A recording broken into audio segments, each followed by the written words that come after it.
తెలంగాణ ప్రభుత్వం ప్రతిష్టాత్మకంగా చేపట్టిన భూభారతి పోర్టల్ ప్రారంభమైంది. హైదరాబాద్ లోని శిల్పకళా వేదికగా ఈ భూభారతి పోర్టల్ ను ముఖ్యమంత్రి రేవంత్ రెడ్డి ప్రారంభించారు.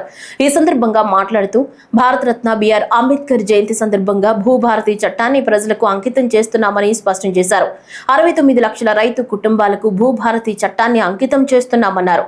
తెలంగాణలో జరిగిన పోరాటాలన్నీ భూమి చుట్టూ తిరిగాయని ఆయన గుర్తు చేశారు. జల్ జంగిల్ జమీన్ నినాదంతోనే కుమురం భీం పోరాడారని సీఎం రేవంత్ రెడ్డి పేర్కొన్నారు. ఈ ప్రాంతం వందల సంవత్సరాల నుంచి జరిగిన పోరాటాలన్నీ కూడా భూమి చుట్టూతోనే పరిభ్రమించినాయి. ఆనాటి కొమరం భీముడు జల్ జమీన్ జంగల్ అనే నినాదంతో పోరాటాలు చేసిన ఆ తర్వాత నిజాం ప్రభువులకు వ్యతిరేకంగా భూమి కోసం, భుక్తి కోసం, విముక్తి కోసం చాకలి ఐలమ్మలు, దొడ్డి కొమరయ్యలు గలమెత్తిన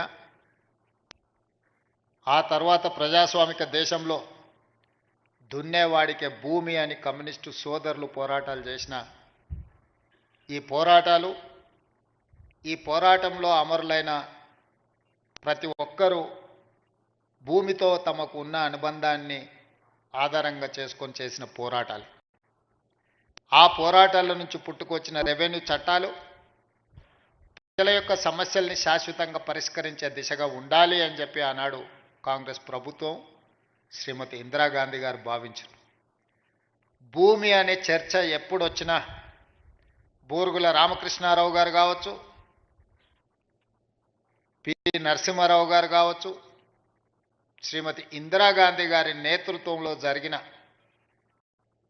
భూసేకరణ ఒకనాడు వేలాది ఎకరాలు జమీందారులు, జాగీర్దారులు, భూస్వాముల దగ్గర ఉన్న భూములను అగ్రికల్చర్ సీలింగ్ యాక్ట్ తీసుకొచ్చి భూ పరిమితి చట్టాలు తెచ్చి వాళ్ళ దగ్గరున్న లక్షలాది ఎకరాలను ప్రభుత్వం వాళ్ళ నుంచి తీసుకొని దళితులకు, గిరిజనులకు, ఆదివాసీలకు, బలహీన వర్గాలకు ఆత్మగౌరవం తెచ్చే భూ కేటాయింపులు కాంగ్రెస్ ప్రభుత్వం శ్రీమతి ఇందిరాగాంధీ గారు చేపట్టారు.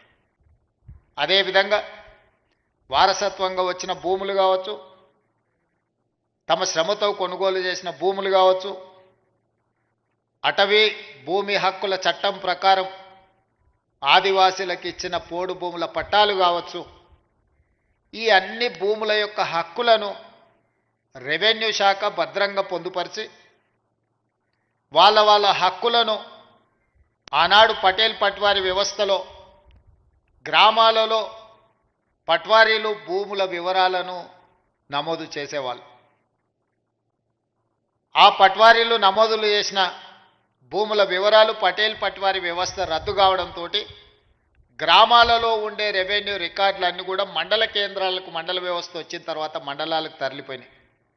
భూమికి సంబంధించి ప్రభుత్వం ఆ తర్వాత తీసుకొచ్చిన పరిణామాలలో విఆర్ఓ, విఆర్ఏలను తీసుకొచ్చి ప్రభుత్వ అధికారులుగా, ప్రభుత్వ ప్రతినిధులుగా గ్రామాలలో ఉండే భూముల యొక్క సమాచారాన్ని సేకరించి మండల కేంద్రాలలో మండల రెవెన్యూ ఆఫీసర్సు లేదా తహసీల్దార్ దగ్గర భద్రపరిచారు.